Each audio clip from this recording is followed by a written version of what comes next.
өтүн болчу, эки жоготкон болчу. Мына старттык ышкырык берилип оюнду баштадык. Жана ошол замат Нефчи атакта мына ага топ жетти.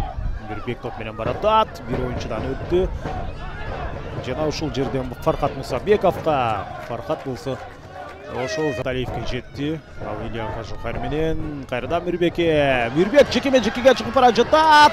Жана Мирбектин тепкен тобун Сейф жазап кетти. Кайтарып кетти. Азыр Адилет Каныбеков бара жатат. Адилет Каныбеков оң канатка. Бул жакта Атабек Хайдаров. Анын чыгарып берүүсү баш менен сокку гол. Мына ушул жерден демек Адилет Жок, Дастан Жанрашидов на гол. Тагыраагы Дастан Токтосунов гол жаратты. Жана мунун ошондо 5-чи голу бул беттештеги жалпы сезондогу алими бул бет.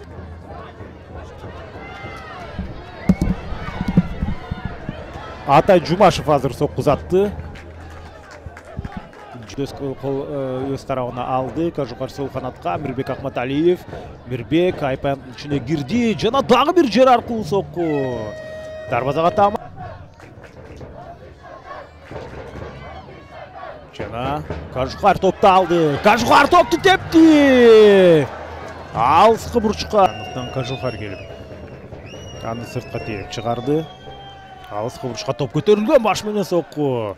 Мустафин Темур сол канаттан Мирбек Акматалиев ачылууда. Мына ага топ жетти. Жана сокку Сейф. Атай Жумашев. Дагы бир сокку. Мустафин аландан ары сонун кирип бара жатат. Жана сокку алыскы бурчка. Мирбек Акматалиев азыр ушул жерден Мустафиндин чыгарып берүүсү. Ягыр жана ушул жерден рикошет орун алып кетти. Дарбаза бош. Жана сокку баш менен кайтарып атат, Сейф жазып атат. Көрдүңүздөрбү? Мына ушундай көрүнүш. Мирбек Акматалиев. Мирбектин тепкен тобу рикошет тирөөчкө тийип кайтты. Дагы бир сокку. Жана бул жерде рикошет. Жана азыр болсо алыскы бурчка топ чыкты. Дарбазачы жүрөт. Дарбаза бош.